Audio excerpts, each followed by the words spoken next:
had clients in the mix of hospitality and retail sector. And talking about the placement process, I essentially applied to 3 companies. Generally happens with third years at SRCC. The second thing, Because my mind would just go blank and I would even start. I was prepared for one group completely, so I cleared that group. And second, I'm Vinay. I am currently pursuing my MBA from IIM Ahmedabad and I am in my first year.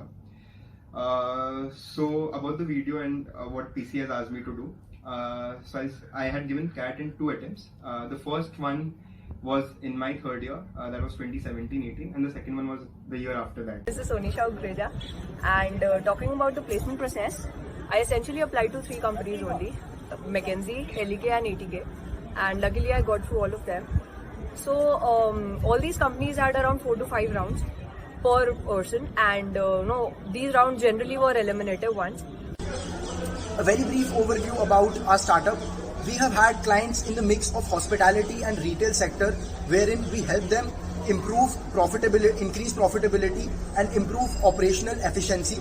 So with the help of our customized software, it is essentially a B2B application.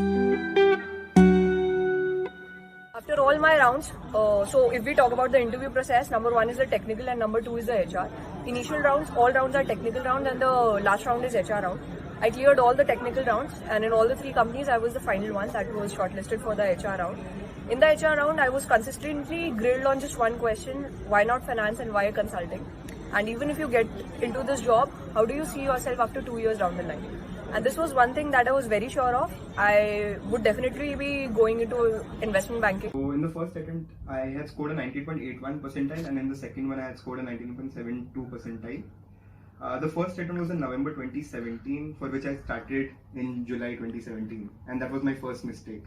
I started very late, and I realized that that's a common mistake which generally happens with third years at SRCC. The second thing which went wrong in my first attempt was I used to get bogged down easily by my mock scores. So I remember I used to score an 80 or a 90 and I used to be like, nahi yaar, abhi to shayad 130 chahiye, 140 chahiye, how will I even get a good percentile at this score? The important thing to understand is that mocks are a way to understand what are your mistakes. It's not a way to just judge what's your rank right now or what percentile you can actually achieve. Shubham, and so talking about my CA intermediate experience, so one obvious reason for why I failed, and that would be my lack of preparation. So I was not completely prepared with all topics and all subjects, and due to which I was prepared for one group completely, so I cleared that group. And second group, I was not prepared with some topics and I failed. For example, in one subject, I had that paper turned out to be a little difficult, so the topics that I had prepared for were we got pretty tough questions in that, and the topics that I had left out, we got pretty direct questions. So that would have made my situation easier if I had prepared all topics. Secondly, my timeline. So I was not perfect with the timeline that I had. I had decided to study a lot of topics in my second year when I had my POR and other extracurriculars and internships. However, I was just too busy in all of that I couldn't really give my time. So it turned out that my timeline had not been prepared properly, and that affected me.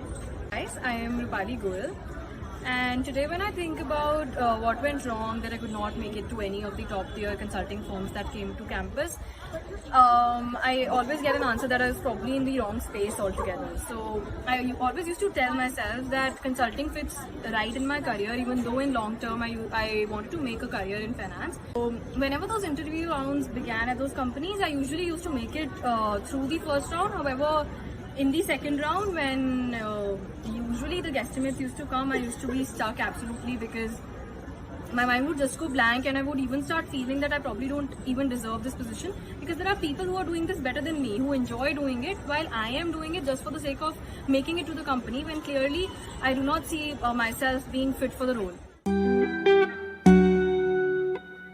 Few piece of advices. So a common problem at SRCC with MBA is that people follow a herd mentality, which is extremely wrong. They see five people are doing so for example, in a group, if 5 of your friends are doing MBA, you realize that okay, even I need to do it. But I think that's not the right way to do it. It's important to understand what you want to do in life and then see if MBA fits in your course of action or not. If it doesn't, please don't do it. Do not follow the herd mentality. There is no single formula for success. So that's one advice that I have. Apart from that, in your interviews, just make sure that you go without anxiety. You try to be the person you are, because at the end of the day, it's a professor in front of you, and they would want to know you as a person and would want to like you as a person first, and everything else falls later. Try not looking at percentile as a demotivating factor. Try looking at marks in the sense that, okay, these were 3 sections. Let's see what went wrong in them, and let's see what mistakes I'm making from them, and constantly improve. CAT's not going to be a constant slope wherein you will be doing better each day after the other. It's going to be some highs, some lows, and it's very important to persist through. So perseverance is a very important factor. About the interviews specifically, what helped me was reading through experiences of different people, and also talking to people who are in those colleges right now. Every college has their own way of taking interviews. I remember Calcutta taking some sort of giving some sort of mathematical questions to students in the interview. Knowing what is going to be the interview format in some sense helps at times.